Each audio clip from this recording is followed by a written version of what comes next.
Welcome back again to Make Room for God today. Today we are going to be looking at a very interesting topic in prayer.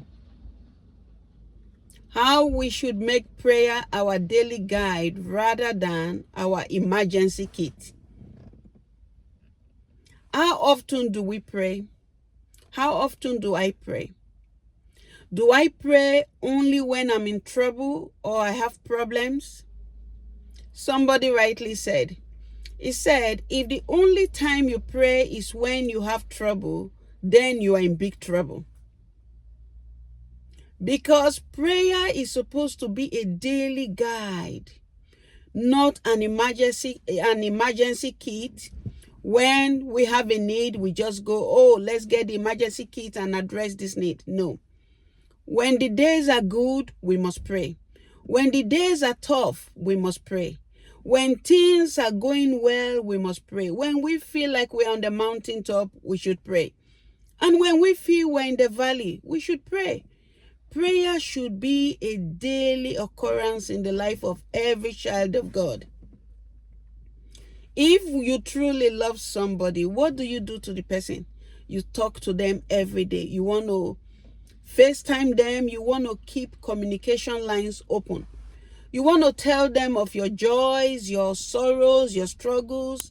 You want to share with them everything you are going through. How much more with our Heavenly Father? Let me tell you, my friends, the enemy of our soul will do everything in his power for us not to pray daily. The enemy will make us so busy with activities that prayer is relegated to the back burner. For us to have a life of prayer, we must be intentional and we must be consistent. We must be intentional in the sense that you must make up your mind, I choose to make God a priority daily. I will talk to God come what may. I will talk to God. Because if God is a priority in our lives, we will never give up on daily prayer. We will stay in contact with God daily. If we don't pray, then we should be ready for strange happenings in our lives that we cannot control. We should not use, I think it was Corrie ten Boom who said, is prayer your steering wheel or your spare tire? Many of us are using prayer as an emergency kit. When we are not using prayer as an emergency kit, we are using prayer as a spare tire rather than the steering wheel that should drive our lives and our daily activities and routine. Prayer should be the steering wheel and not our spare tire or our emergency kit. If we don't talk to God daily, prayer becomes difficult. I'm telling you. I think it was Pastor Benny who said that 3 days of actively not praying and seeking God puts you back in the flesh. 3 days of not praying and actively seeking God puts you back in the flesh. I mean, prayer becomes foreign to you when you don't seek God in prayer for 3 days. You become very fleshy, very carnal. Prayer is what keeps our spirit man charged up. If you have a car and the car is packed up for many months without you driving the car, the battery of the car will run out. And for you to put that car back on the road, you have to get a jump start for the car to get jump started so the car can warm up and be able to drive again. Many of us are like parked cars in garages and in parking lots. We're like parked cars. We've been parked up for many days, many weeks, many months, even years, without actively seeking God in prayer.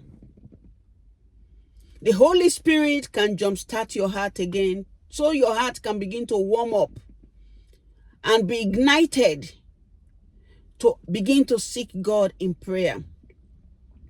Relationship with God is built from daily fellowship. If you don't seek God daily, if you have a true relationship with God, I'm telling you from experience, the day you don't seek God, you feel so empty. You won't be able to put your finger on why this void is so magnified within you.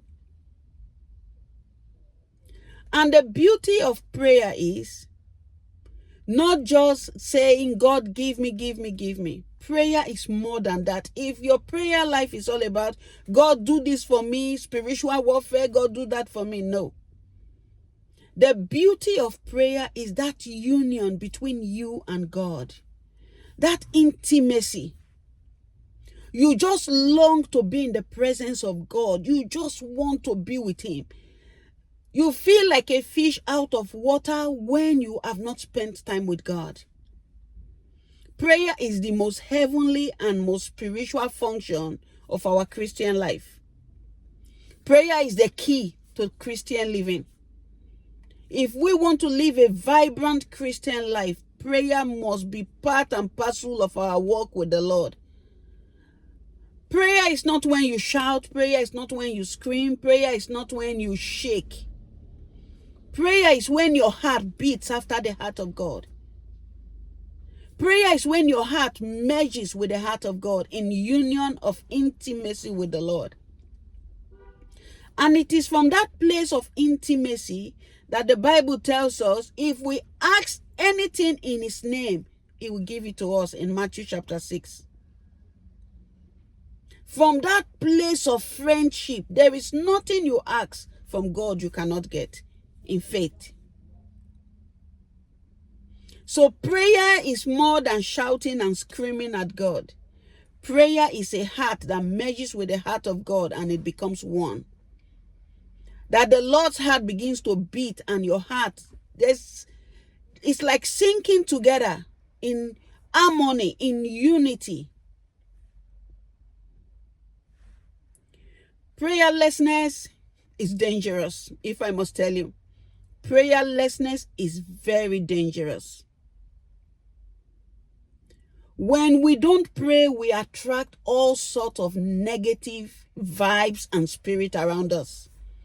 When we don't pray and live a consistent, vibrant prayer life, we become like an exposed object in the realm of the spirit. We are so empty and light that every wind of doctrines, strange doctrines, will take us to the right, to the left. We become like a football in the hands of the enemy. He can throw us to the left, to the right, anywhere he wants.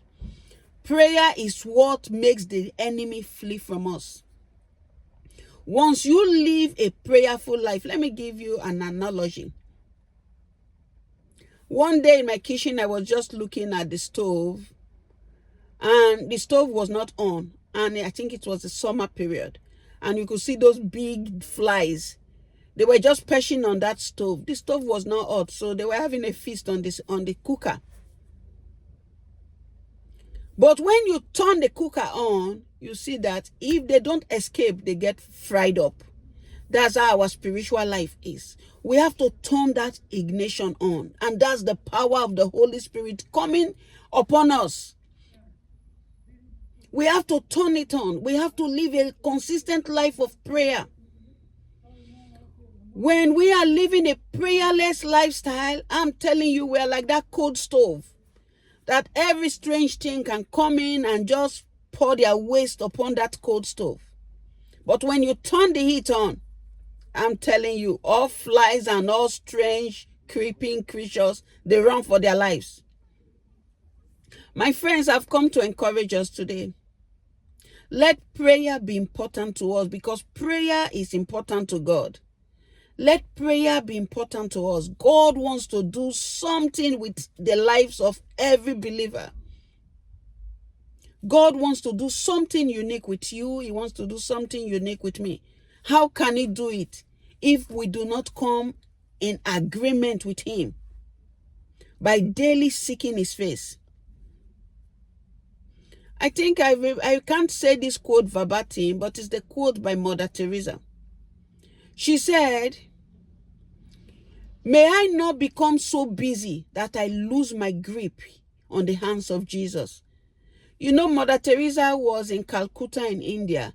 She looked after the poorest of the poor. She looked after the needs of the very poor people in India. And Mother Teresa could say, "May I not become so busy in the ministry to the poor that I lose my grip on the hands of Jesus." My friends, may we not become so busy with the things of life, with the job God has given us, with the husband God has given us, or the wife or the children, or with the church God has given us. We become so busy with the things that God has given to us, and we lose sight of God. May that not happen to us. Every minor attraction or attention has taken you away from seeking God actively in prayer. I pray today will be a turnaround. You will come to him. I read the story of a man of God by the name of John Hyde. John Hyde, I think he died before he was 50 years old. An American missionary who went to India. This man lived a prayerful lifestyle. His friends will say, in his biography it was written, that John Hyde and all his friends who were living in the missionary home, his friends will see him pray at night and they will go to bed. John Hyde will still be on his knees, talking to God about the souls of the Indians. His friends will say at midnight, John Hyde will go to bed and come back many times in the middle of the night, looking into the words, talking to the Lord. And in the morning when his friends would wake up, they would still meet John Hyde on his face before the Lord. Prayer was like food to this man of God. I am not there yet, but I just want to commune with God. And you must not even be only on your knees, even on your bed. You can be communing with God. You can be talking to him. Even as you go about your daily chores, prayer is not just sitting in one place. You can talk to God anywhere you are. Let your heart and the heart of God just be in constant communication. God wants to do something with us. God wants to do something, but it is not on God. We are the ones stopping the big things God wants to do in our lives because we do not take time to spend that time with him. We should always make out room and make out time for God. Create a space to meet with him and also have this habit of conversing with the Lord. The more you do it, the easier it becomes. I'm telling you. You know, when you don't have a relationship with somebody, you are getting to know the person. It is not easy in the early stage, but as time goes on, as you begin to know the person, you begin to know the person's personality. You see, you become more relaxed in the presence of the person and you become free to even share things that are so intimate to you. That's how it is with prayer. Many of us don't know God. We don't know him. We know about him. We know of him because of sermons we have heard about him, or we hear our pastors preach on Sunday about God. Many don't have an experiential knowledge of who this God is. God wants to reveal and unveil himself to every one of us. We have to know him. Jesus said in the book of John that it is eternal life to know God. It is eternal life to know him. We must do everything in our power to know this God. I'm telling you. A man of God, I think his name is Austin Brooks. He said, the day I saw Jesus, every other thing became nonsense. I'm telling you, that's how it is. If you see the Lord, you might not see him physically, but seeing him in scriptures, leap out of scriptures, becomes so real to you than the skin on your bones. I mean, every other thing will become nonsense. You will do everything to spend time with him and to be in his presence. So if somebody is asking, Mary, okay, now how do I start praying? I have stopped praying for some months, for some weeks, for some days now. My friends, repentance is when you change and not cry. I want you to ask the Lord, have mercy on me, forgive me. And God is so merciful. Do you know God is not a tax master? God is a relational God. He's loving. Once you say, God, forgive me, a new page is open for a brand new, vibrant relationship. And the Holy Spirit is here to help us to know God. So when you repent, just make out a time you can be meeting with Him. You have to be intentional. Make out a time. If it's 6 o'clock in the morning, if it's 5 a.m., if it's 4 a.m., if it's 6 p.m., make out a time to meet with God. And for those who are just starting this work afresh, the morning hours will be great for you to map out time to meet with God. So when you can secure that early hour fellowship with Him, that relationship can transcend throughout the day. That you can just in and out, you can be saying, oh Lord, I love you, just popping out in and out to talk to Him. This relationship with God is possible. It is accessible to everybody because Jesus has made the pathway free and open. You don't have to go through a man of God. Do you know, one time I heard a Christian woman, a born-again believer, a pastor's wife for that matter. She said, we pay some pastors in Nigeria, and they are praying for us. We put them on salary. They are doing all our prayer for us. And I looked at her and I just shook my head and I said, this is the biggest scam, spiritual scam of the 21st century. That you'll be depending on a man of God to pray for you. Can I tell you, no man of God will pray for you like you pray for yourself. The man of God has his own problems. If he does not have problems, he has brothers and sisters he needs to pray for. He has his own parishioners he will think about. He has his own family. You are the least of his problem, let me tell you. Jesus has come to knock off the middleman. He came to make free access. Jesus is the only way to God. There's a free access to God. You don't need a middleman to get to God. Do not be spiritually scammed. Open your eyes, my friends. Nobody can access the presence of God like you. God wants to hear your voice. God has no favorite child. God only has intimate children. God wants to hear your voice. So my friends, I plead with you, after you repent for not praying, just start a relationship with God afresh. And watch what the Lord will do with your life. It was today's date. I think today is the 27th of October. And on Thursday is the end of October, the 31st. So it's not too late. Don't give up on yourself because God has not given up on you. Prayer is still possible. It's still achievable. And let me say a prayer for somebody who wants to come back to prayer today with the Lord, who wants to return to the Lord and strike this relationship of intimacy with Him. That as you come back, the Lord will strengthen you. Just as the Bible says in Psalm 80 verse 18, quicken me, O God, and I will call upon your name. I pray for the Lord to quicken your heart, for the jump start of the Holy Spirit to ignite your heart and to put life into your heart, so your heart will begin to cry after the Lord, as the psalmist did in Psalm 27 verse 8.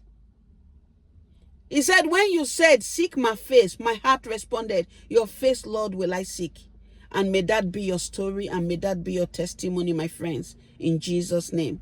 Amen. God bless you. Till next time.